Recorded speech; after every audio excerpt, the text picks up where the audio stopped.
La vérité, c'est que le même Ponzi scheme qui a été fait dans le West Indies, au Trinidad et ailleurs, a été répété exactement pareil. Et c'est pourquoi je l'ai eu, madame. Ce qui a été fait était horrible, inhumain. On ne peut pas pardonner ce qu'ils ont fait. Une business bouge très très vite parce qu'ils nous en présence d'un Ponzi scheme. Ponzi scheme. C'était le 3 avril 2015, une conférence de presse animée par le Premier ministre d'alors, Feu Sarnero Jugnut, au cours de laquelle il annonce la révocation du permis d'opération de la Brahma Bank, filiale du conglomérat BAI, British American Investment. Sarnero Jugnut parle d'un Ponzi scheme de plus de 25 milliards de roupies mis en place à la Brahma Bank et à travers les activités d'assurance de la BAI. Des milliers d'épargnants, plus de 150 000, sont concernés. Le gouvernement se devait d'agir, dit-il. Nous, en présence d'un scandale financier sans précédent. Continuons à imposer prémédité pour Anak Banjimoun. 23 000 Jimoun rentrent dans sa pièce-là et 160 000 policyholders concernés. Nous décidons pour agir très très vite parce qu'avec toute l'information qui nous est là, c'était évident que Brahma Bank, que BAI Insurance, tout ça là payait définitivement un crash.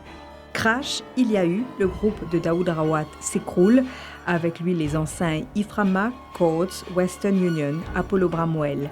8000 employés sont affectés directement ou indirectement. Les déclarations vont s'enchaîner autour de ce qui était qualifié à l'époque de soupçons de fraude, de Ponzi, d'abus de biens sociaux.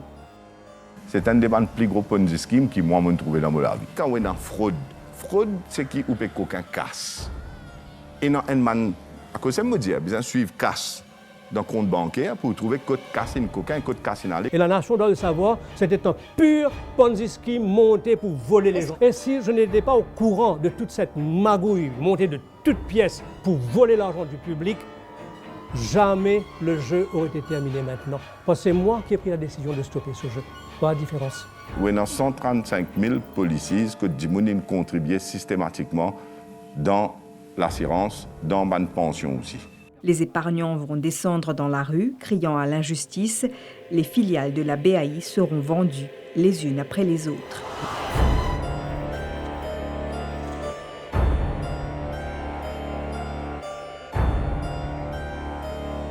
Oui, dans le bilan financier, le financial statement, ça vous connaissez qui peut faire ça? C'est le cover-up de la fraude. Le cover-up de la fraude. Pour une astuce légale. Coquin finéna, beaucoup coquin finéna, pour milliards. L'affaire BAI entraînera des poursuites judiciaires contre la famille Rawat. La vérité, c'est que le même Ponzi scheme qui a été fait dans le West Indies, au Trinidad et ailleurs, a été répété exactement pareil. Et c'est pourquoi je l'ai eu, madame.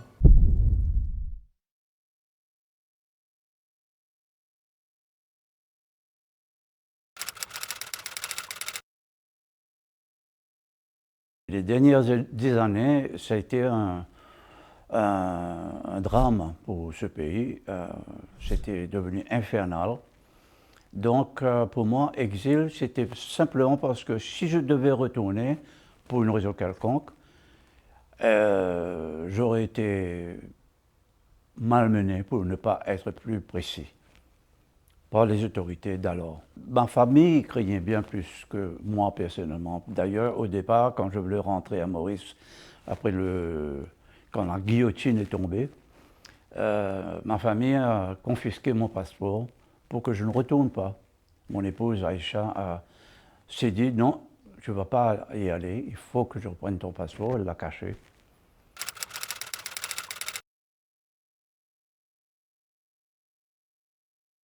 Je suis habitué à vivre à l'extérieur, mais cette fois-ci, il y avait la grande différence que je revenais vers un pays qui venait d'être libéré. Et ça m'a fait un grand plaisir de revenir voir un pays libéré, un pays où les gens recommençaient à sourire. Et quand je suis arrivé à l'aéroport, c'était vraiment incroyable, la réception.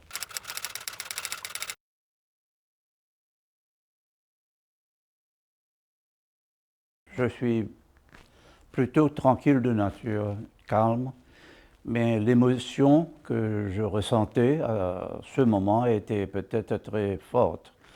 Mais l'impression que j'avais en venant vers l'île Maurice, en regardant à travers les yeux bleus de deux côtés, c'était la beauté de cette île.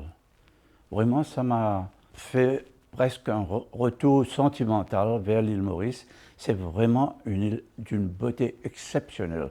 J'ai énormément voyagé dans ma vie et je peux vous dire que, comme on avait dit plusieurs fois, l'île Maurice, c'est presque un paradis, c'est vrai. C'est vraiment une belle île. C'était surtout mes enfants parce que la façon que mes enfants, ma famille avaient été traités était horrible, inhumain. Et ça m'est resté non seulement dans mon cœur, mais dans ma tête. Je ne suis pas un quelqu'un imbu de vengeance, mais un quelqu'un imbu de justice. Et ça me tracassait énormément, la santé de mes enfants, la situation financière qui était impossible, incroyable. Une famille quand même, nous étions aisés. On a vécu quand même comme une famille qui vivait comme on voulait. Mais ce qu'ils faisaient, ce qu'ils ont fait, était non seulement de la méchanceté, mais comme on dit en anglais, vicious. Je ne pensais pas à moi, je savais que j'allais pouvoir me soutenir, moi personnellement, étant assez fort de nature, mais c'était mes enfants et mes petits-enfants à qui je pensais.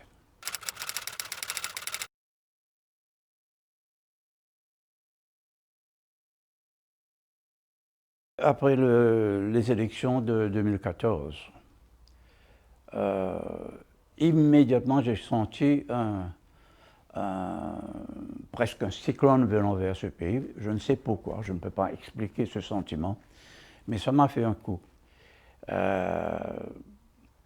Après, très vite, on a commencé à agir contre mon groupe, la British American. La banque, par exemple, a été assaillie. On enlevait les dépôts tous les jours, même prématurément. Les actions de la Bremer se vendaient à vil prix. Et les rumeurs circulaient, j'entendais. Je ne peux pas nier que j'entendais ces rumeurs, mais je n'y croyais pas. Je ne pensais pas qu'aucun politicien, surtout que tous me connaissaient. Tout ce monde me connaissait personnellement, me téléphonait, venait me voir, dîner avec moi. Pas un seul ne m'a téléphoné, j'entendais des rumeurs, certes, mais c'était simplement pour me préparer à des moments plus difficiles. Mais non pas, ce qu'ils ont finalement fait, c'est détruire le groupe complètement. Ça, je n'y croyais pas, et ça peut-être été ma bêtise personnelle. J'entendais les gens, et une fois ou deux, les amis qui me restaient d'ailleurs, qui me restent aujourd'hui, il y avait beaucoup avant, mais après, pouf, ils sont partis. Mais ils m'ont dit, fais attention, prépare-toi. Je dis, mais pourquoi? Ben, ils vont te finir, mais je n'y croyais pas. Je ne croyais pas que ce pays que j'ai connu, où je suis né, pouvait faire une telle chose. C'était non seulement stupide, méchant, mais sans pitié pour non seulement moi et ma famille, mais surtout pour les clients, qui ont beaucoup souffert. Je pense à ça tout le temps.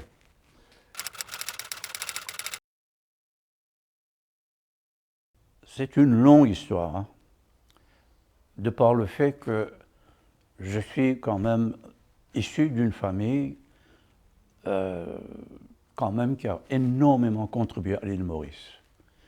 Je commence par mon arrière-grand-père maternel, celui qu'on appelait le Major Hatcha. Et tout le monde connaît son histoire. Imaginez un tel génie vivant à Maurice à cette époque, venant de l'Inde, qui n'avait aucune éducation européenne, mais de par son esprit, son génie, il a fait ce qu'il a fait. Et un jour, je crois qu'un livre devrait être écrit sur lui. Ensuite, il y a eu GMD Atia, mon grand-père maternel direct, celui-là même qui a aidé le docteur Amboulan, père de la nation, à terminer ses études de médecine à Londres. Donc on a l'histoire de Maurice dans nos veines, ce qui fait que par la suite, ma famille, les Rawat, ont aussi contribué parce que nous avions investi dans les cinémas, ce qui a énormément aidé à la culture de Maurice. Parce que, imaginez, sans les films français et les films indiens, les Mauriciens peut-être auraient perdu la langue française et aussi leur culture indienne. Jamais personne n'a pensé à ça. Mais moi, je savais qu'on a énormément contribué de plusieurs générations. Et moi, je ne suis que la troisième génération.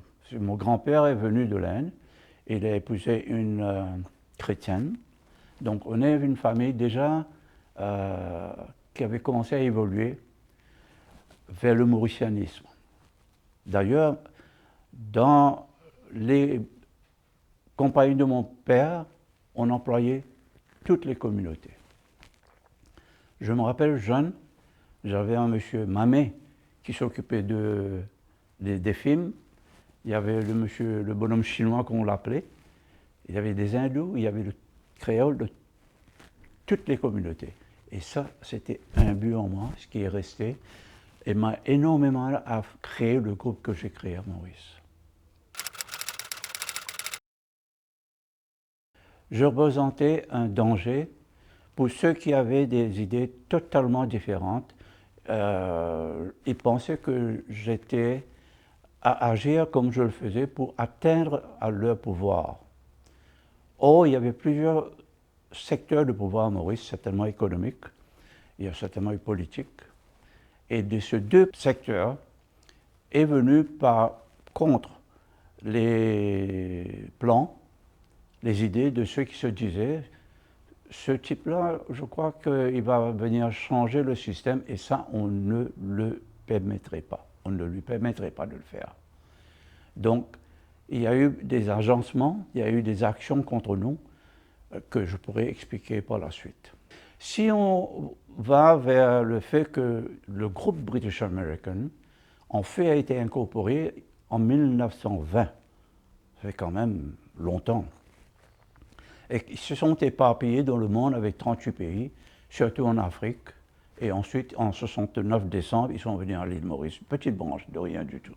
Ce qui s'est passé, c'est que les compagnies qui étaient en place, les grosses compagnies, visaient que l'élite de Maurice ou ceux qui étaient juste en dessous, pas la population générale des villages, des petites villes. J'ai pensé à faire un survey et j'ai réalisé qu'il y avait pas mal de monde qui n'avait pas été éduqué de cette façon pour acheter une assurance, se protéger pour eux. Et quand toutes les autres compagnies n'avaient que 30 agents, j'ai employé 120 immédiatement.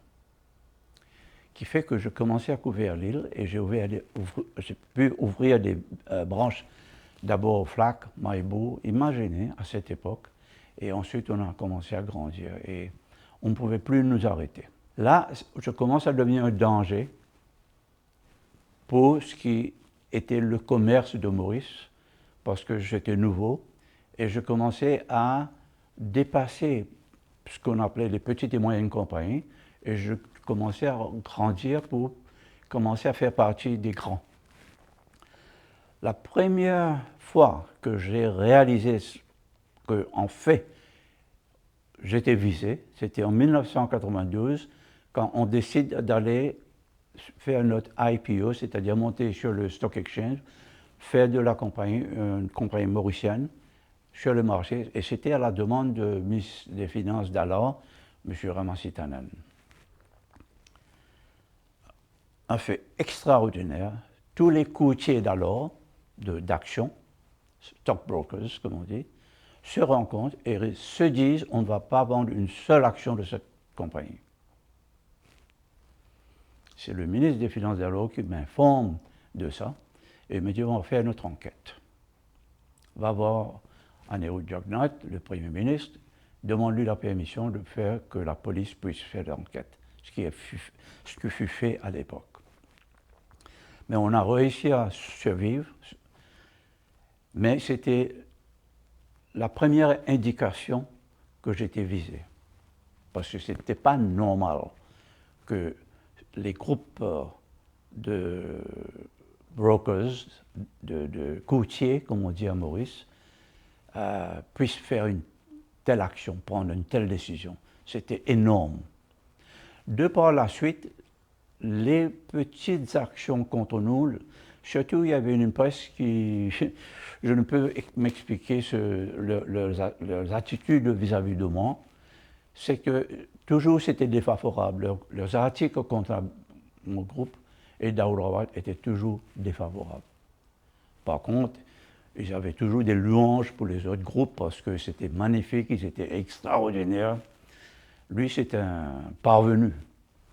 Mais ce qu'il ne faut pas oublier, c'est que quand je suis parti pour les États-Unis, invité par les Américains, encore une fois, je n'ai pas demandé à m'expatrier, ce sont les Américains, le grand patron du groupe américain, venu lui-même à Maurice, qui m'ont rencontré, il a vu le travail fait, et il me dit, toi, tu n'es pas un Mauricien, tu es un Américain, je t'emmène avec moi. Ils ont pris 5 ans pour me convaincre. Finalement, je suis parti en 84, et en 4 ans, j'ai été promu chaque année pour devenir le président du monde Worldwide British American en 88. Donc, ce qui veut dire que je pouvais deliver, comme on dit en anglais, je pouvais travailler, même aux États-Unis, qui n'était pas facile. Et c'était le sud des États-Unis, North Carolina, raciste. Mais le petit Mauricien est arrivé, il a pu percer. Mais dans mon pays, c'était différent. Je n'étais pas un Mauricien. J'étais issu d'une communauté, et d'après moi, c'est le grand drame de l'île Maurice. Que nous habitons tous dans cette île. Nous sommes tous, comme on dit, quelqu'un, il y a eu un article, on est tombé sur quelqu'un parce qu'il a parlé des Mauriciens comme des immigrants.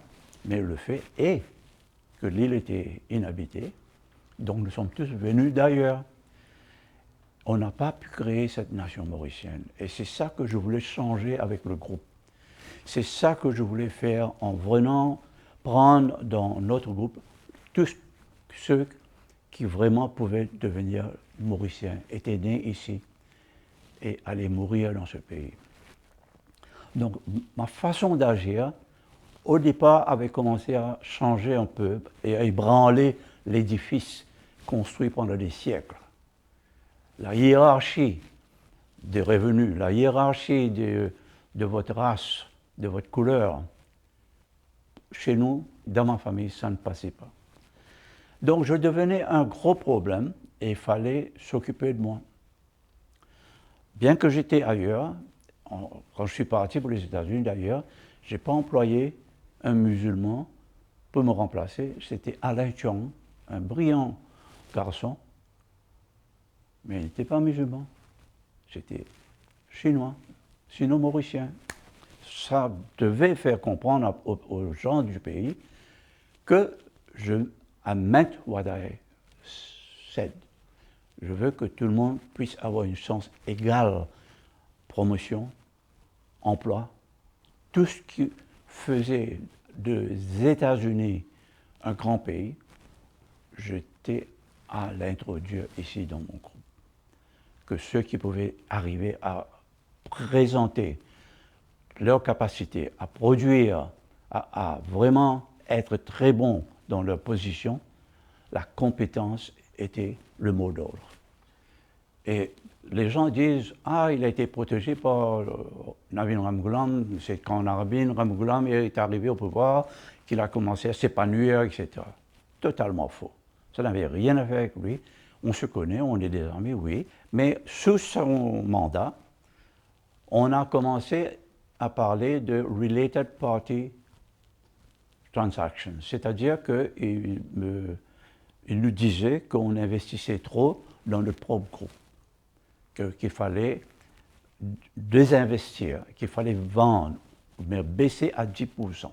Parce qu'on était vraiment, j'accepte le fait, on était arrivé à 80% et c'était très élevé, je l'accepte, je l'admets. Mais pourquoi? Il y a une raison à ça. L'économie est tellement petite, Maurice, c'est minuscule réellement. Il faut être honnête à ce point. Et il y a plusieurs groupes qui contrôlent l'économie depuis très longtemps. Et ensuite, il y a un autre groupe qui monte, et ce que j'appelle le quasi-private sector du gouvernement, c'est-à-dire le State Bank, State Insurance Corporation, State Trading. Un gouvernement, d'après moi, n'a rien à faire avec trading, bien c'est fait. Mais donc, ces deux gros groupes contrôlent l'économie, il faut l'admettre. Et quand ils ont dit Related Party, c'est que j'investissais trop dans mon groupe, fair enough, mais où est-ce que j'allais investir? Chez mes concurrents? Chez mes compétiteurs?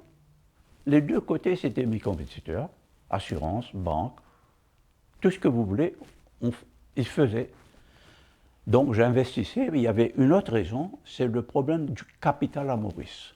C'est un problème profond que personne, ou très rarement quelqu'un a su ou a eu le courage de parler honnêtement dans un débat, durant un débat ou dans un article dans un journal.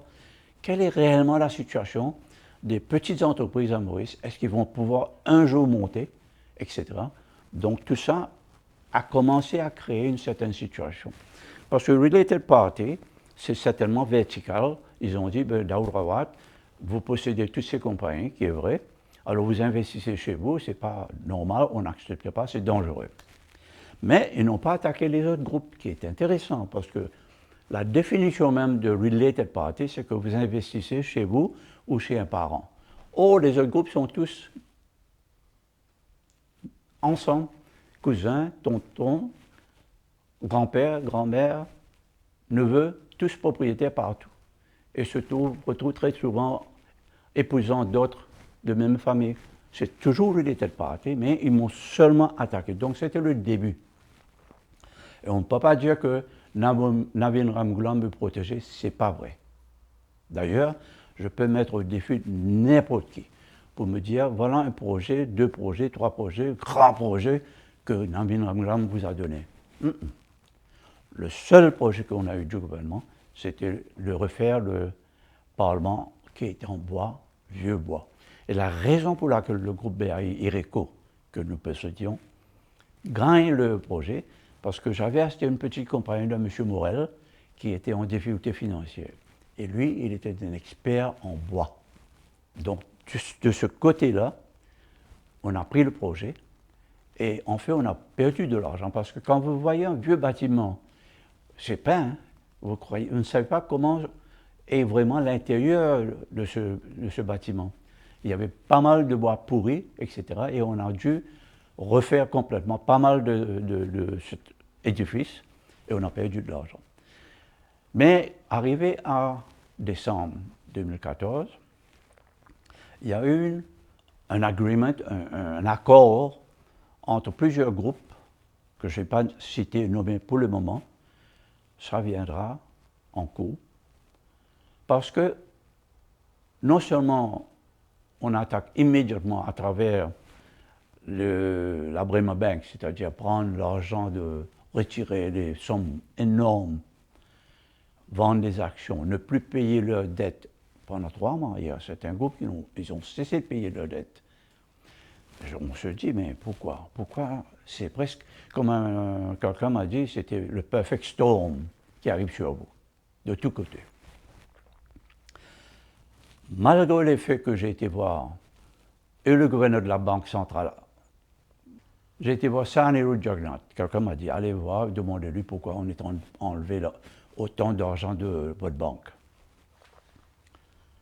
Ni Basant Rai, le gouverneur de la banque, ni Saneru me disent quoi que ce soit.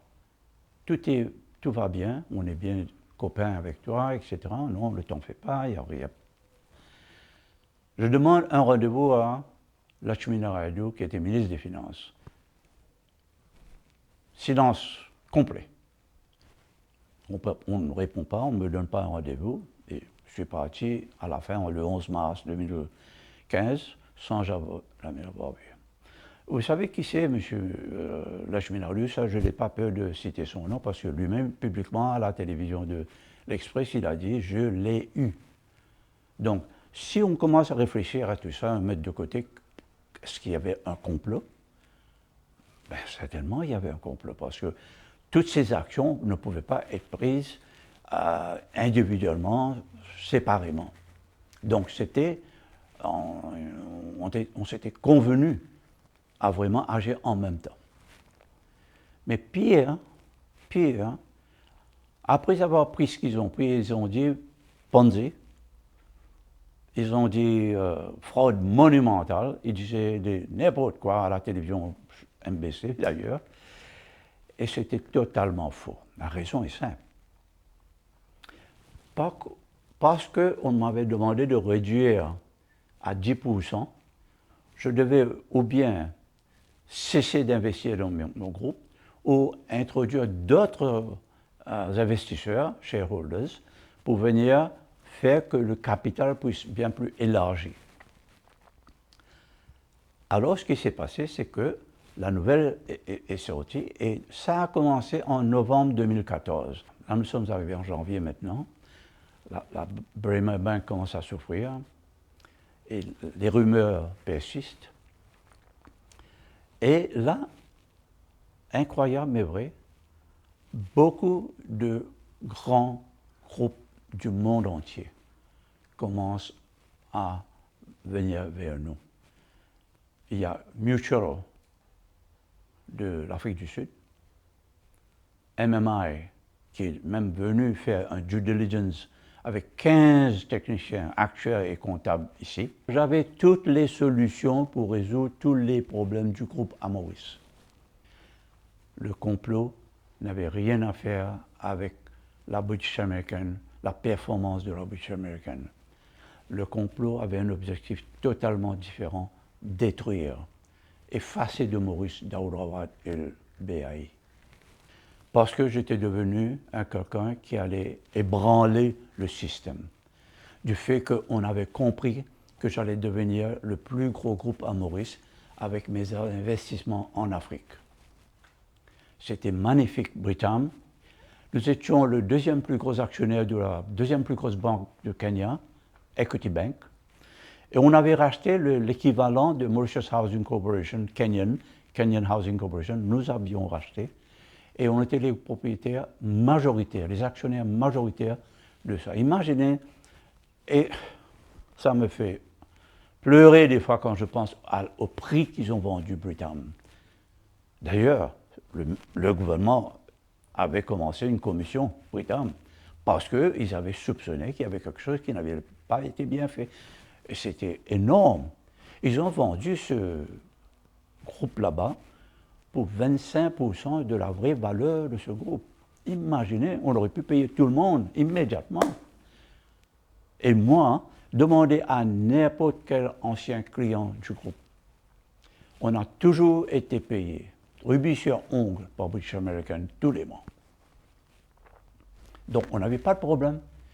Et soi-disant, ils sont venus pour sauver le groupe. Mais c'est le contraire qui est arrivé. Les clients qui étaient payés, après, n'ont plus été payés. Jusqu'à maintenant, il y a encore énormément de dettes. Il y a 6,5 milliards de dettes qui doivent aux anciens clients. Du tout. Ça n'avait rien à faire avec un Ponzi. Pour la bonne et simple raison qu'un Ponzi, celui qui fait un Ponzi n'a pas d'acquis, n'a pas de assets, n'a pas de rien. Ils prennent l'argent de X, ils dépensent, et quand il s'agit de repayer X, ils empruntent de Y. Et ils donnent à X. Et ainsi de suite, jusqu'à ce qu'au moment où ils arrivent, on n'a plus d'argent. Écoutez-moi bien, à moins que je sois, j'imagine, Apollo Hospital, Bramwell, c'est là, assurance, c'est là, les banques, Ireco. Navin Ramgram avait une idée merveilleuse de Medical Hub pour l'île Maurice. Et moi, croyant pouvoir aider mon pays, construit l'hôpital. J'emmène Apollo de l'Inde. Ils ont, à cette époque, 50 hôpitaux en Inde, et maintenant ils ont 75. avec leur expérience, leur expertise, ensemble, on fait Apollon.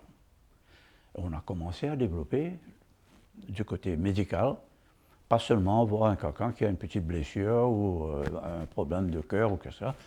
On avait commencé à se préparer pour ce qu'on appelle organ transplant. Le ministère de la Santé ne nous donne pas la permission. 1 an, 2 ans, 3 ans. À chaque fois que nous demandons de faire quelque chose, non. Donc, je n'arrive pas... Aujourd'hui, je pourrais peut-être demander la question, il y a un nouveau gouvernement, est-ce qu'on va agir de la même façon? Permettre des fois que ce soit un fonctionnaire ou une fonctionnaire ou un ministre puisse arrêter, stopper le progrès de Maurice pour des raisons évidentes. Je ne vais pas entrer dans ces détails de la corruption à Maurice, du communalisme de Maurice. Mais si vous mettez tout ça ensemble, vous allez commencer à comprendre le complot. Certainement. Certainement. Vous savez, la peur, la terreur, je dirais, fait de gens qui sont normalement bien intentionnés commencer à chanter comme un oiseau. Parce qu'ils ont peur qu'ils perdent leur boulot. Ensuite, vous avez d'autres qui sont ambitieux. Quand je suis parti en 1984 aux États-Unis, il faut bien comprendre, j'ai été promu rapidement pour devenir le grand patron. Je ne suis jamais revenu gérer une opération dans n'importe quel pays. J'étais en charge de la direction, j'étais en charge de la culture du groupe, j'étais en charge généralement de la performance financière worldwide. Or, le fait que je n'étais pas là, and I had to delegate, j'ai eu à déléguer énormément de ces pouvoirs pour pouvoir survivre. Certains ont commencé à devenir trop ambitieux pour nous. Et là, avant même le complot, d'ailleurs, ils ont aidé au complot, ils ont fait de sorte, parce qu'il y avait même l'affaire d'une roupie. Quand le soir, à Londres, je reçois le coup de téléphone de 2 de mes top executives, chefs du groupe. Monsieur Rawat, il faut signer cette lettre, donner votre groupe pour une roupie. Vendez votre groupe pour une roupie, vendez votre groupe pour une roupie. Je dis, mes enfants me disent, ne faites pas ça, papa. Mes amis, avocats, non. Mais ils m'ont dit, si vous ne le faites pas, vos enfants vont être punis. Ils vont faire du tort à votre famille. Ils vont être terribles. Il faut signer, signer, signer. Et ils demandent à un avocat connu, que tout le monde respecte, qui prend le téléphone et me dit en anglais, you have to sign. The atmosphere in the country is such. We are all afraid that they can do anything. Do sign. And then you'll fight later. Et ensuite, tu vas te battre. Mais pour le moment, pour ta famille, signe. Imaginez ma position. Mes enfants sont mes enfants. L'argent, c'est l'argent. Même que ce soit... Ça faisait 50 ans que j'ai travaillé de rien du tout. Je n'ai jamais reçu un sou, une roupie de qui que ce soit pour faire ce que j'ai fait de ma vie. Et pas seulement à Maurice, j'étais aux États-Unis, j'ai travaillé en Afrique, je travaillais partout. Donc, il faut bien comprendre que les ambitieux ont aussi contribué à ce qui est arrivé au groupe. Littéralement, on n'avait presque pas à manger. Daoud Rawat et sa famille, les réfrigérateurs de mes enfants étaient vides. Moi, à Paris, c'est dur. Daoud Rawat, des amis apportent ce qu'on appelle à Maurice, vos tantes manger en cadeau. Think about it for a second. Qu'est-ce que j'ai pu passer? Et j'ai tenu. Et je ne pars pas d'ici sans la justice. Et le nouveau gouvernement, j'ai eu une première conversation, une seule conversation avec le Premier ministre, et il m'a écouté avec beaucoup de sympathie. Et donc j'ai beaucoup d'espoir qu'on va trouver une solution pour non seulement Daoud Rawat et sa famille, mais pour tous les anciens clients et même les anciens employés qui ont été mis à la porte brutalement. Même ce que je suis en train de vous raconter pour moi et ma famille. Il y a eu des clients qui sont passés par des moments plus durs parce qu'ils n'avaient pas les moyens professionnels pour survivre. Ils avaient investi leur pension. Imaginez quelqu'un dont le mari meurt parce qu'ils n'ont pas vraiment de l'argent pour payer. Ce qui a été fait était horrible, inhumain. On ne peut pas pardonner ce qu'ils ont fait. Et ma bataille aujourd'hui, et je parle que tout le monde m'écoute, il ne faut pas que ça puisse se faire encore une fois dans ce pays. Jamais plus il faut refaire une telle affaire.